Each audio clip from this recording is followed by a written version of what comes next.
కేరళలో ఎందుకు జనసేనకు వచ్చారు? అక్కడ నా కులం ఉంది. అక్కడ తమిళనాడులో మురుగన్ మానాడికి వెళ్తే అక్కడ 10 లక్షల మంది అక్కడ కూర్చోబెట్టి నా కులం ఉంటుందా?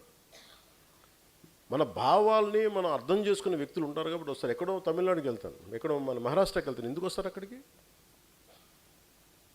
తెలంగాణలో కూర్చొని ఒక ఎంపీటీసీలుగా గెలుస్తారు, లోకల్ బాడీస్లో గెలుస్తారు.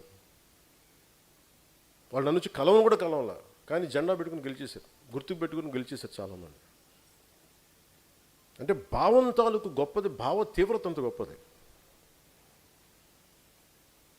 ప్రజా యుద్ధ నౌకని గద్దర్ గారు కూర్చోబెట్టి నన్ను ఎందుకు ఇష్టపడతారు? ఒక దళిత కులానికి చెందిన ఒక మహాకవి, ఒక మహాగాయకుడు నన్ను గురించి ఎందుకు ఇష్టపడతారు? భావాన్ని చూసి ఇష్టపడతారు.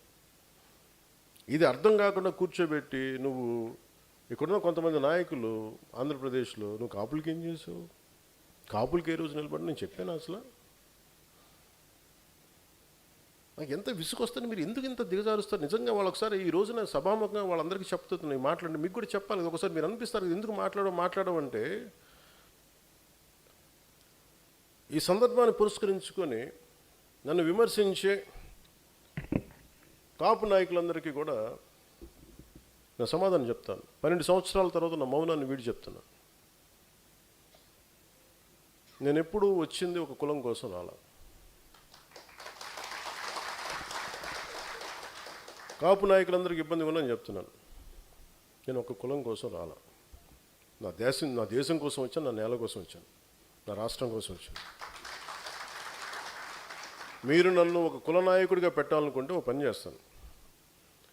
నన్ను విమర్శించే కుల నాయకులందరికీ కూడా, కాపు కుల నాయకులందరికీ మీ గురించి ఒక చక్కటి వివరణ ఇస్తాను. మీరే ముఖ్యమంత్రి అభ్యర్థిగా మీ అందరూ ఏకాభిప్రాయం సాధించండి. నన్ను విమర్శించే వాళ్ళందరూ ఒక ఏకాభిప్రాయాన్ని సాధించాలి. ఈ మధ్య నన్ను విమర్శిస్తున్న నాయకుని మీరు పని చేయండి. మీరే ముఖ్యమంత్రి అభ్యర్థిగా మీరు ప్రకటించుకోండి, మీరు నిలబడండి. సంపూర్ణంగా మీ వెంట ఉండే ఎంతమంది కుల సభ్యులు ఉంటారో వాళ్ళందరితోటి మీరు ముఖ్యమంత్రి అయిపోయిన సంతోషం. నేను కూడా మీకు కంగ్రాచులేట్ నోట్ పంపిస్తాను. మీరు ముఖ్యమంత్రి నా మీద కూడా కేసులు పెట్టుకోండి, గతంలో వీడు ఇలా చేశాడని చెప్పి. ఇబ్బంది లేదు నాకు.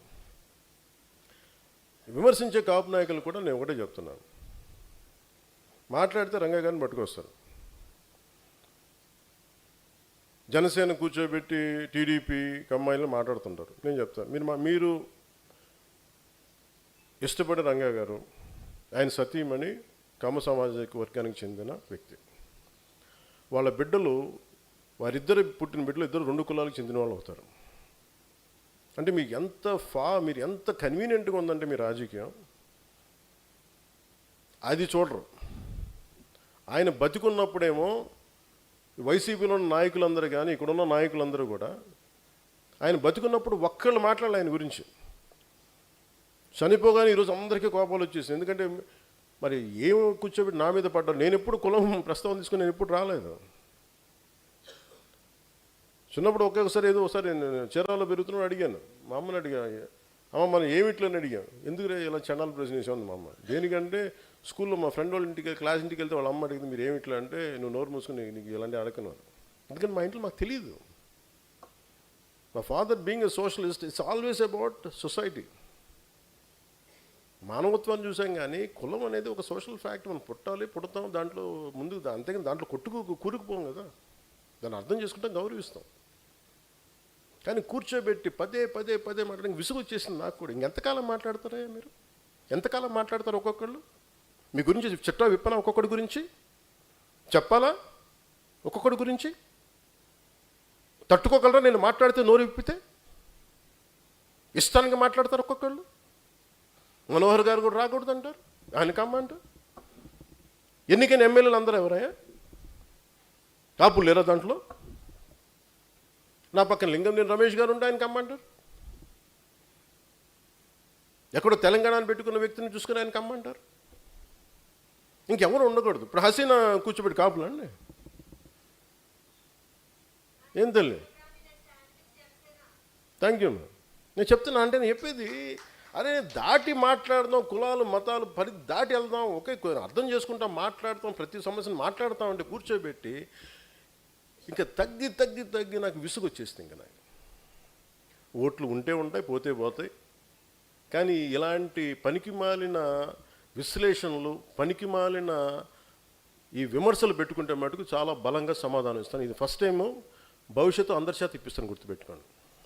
మీ నోళ్ళు మూతపడే వరకు, ఇంకొకసారి నా గురించి మాట్లాడాలంటే మీ నోళ్ళు మూతపడే వరకు అందరి చేత మాట్లాడిస్తాను, గుర్తుపెట్టుకోండి. ఇంకా సభ్యత సంస్కారం కాదు అని చెప్పి నేను మాట్లాడలే. ఇంకా మీరు స్థాయి దాటేశారు. మీరు ఎవడన్నా సరే మీరు మీ వాదనే చెప్తాను, మీ కుల వాదనే చెప్తాను కాపు నాయకులందరికీ. మిగతా కులాల్లో చూసారా ఎక్కడన్నా?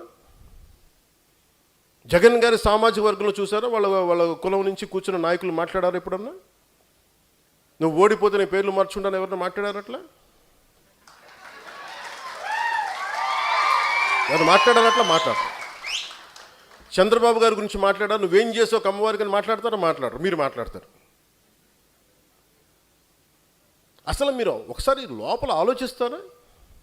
ఈరోజు మీ అందరికీ చెప్తా ఉన్నా, నా చుట్టుపక్కల చాలామంది నాయకులు ఉండేవాళ్ళు. కానీ నేను ఇప్పుడు ఉదాహరణకి ఈయనే ఉన్నారు, ఆర్ఎంఆర్ గారు ఉండేవాళ్ళు, జేడీ గారు ఉండేవాళ్ళు. ఎక్కడికి వెళ్ళినా, రాజమండ్రి ఎక్కడికి వెళ్ళినా, ఈస్ట్ గోదావరి ఎక్కడికి వెళ్ళినా జేడీ గారిని పార్టీలో చేర్చుకోవాలని, జేడీ గారిని పార్టీలో చేర్చుకోవాలంటారు. వచ్చారు, మెంబర్షిప్ పెట్టాం, వైజాగ్ పార్లమెంట్ ఇచ్చాం, ఓడిపోయాం. అతను సినిమాలోకి వెళ్ళిపోయి నేను వెళ్ళిపోతాన్నారు. నాతో పాటు తోట చంద్రశేఖర్ గారు ఉండేవాళ్ళు, ఆయన బీఆర్ఎస్కి వెళ్ళిపోయారు. ఇప్పుడు మీరందరూ 3,000 మంది, ఇన్ని వేల మందికి పదవులు వచ్చినాయి. ఎందుకు వస్తాయి? మీరు నిలబడ్డారు కాబట్టి పదవులు వస్తాయి. వాళ్ళు ఉండంటే వాళ్ళందరూ రాజ్యసభ సభ్యులు అయిపోయాలేవో నాకేం తెలుసు,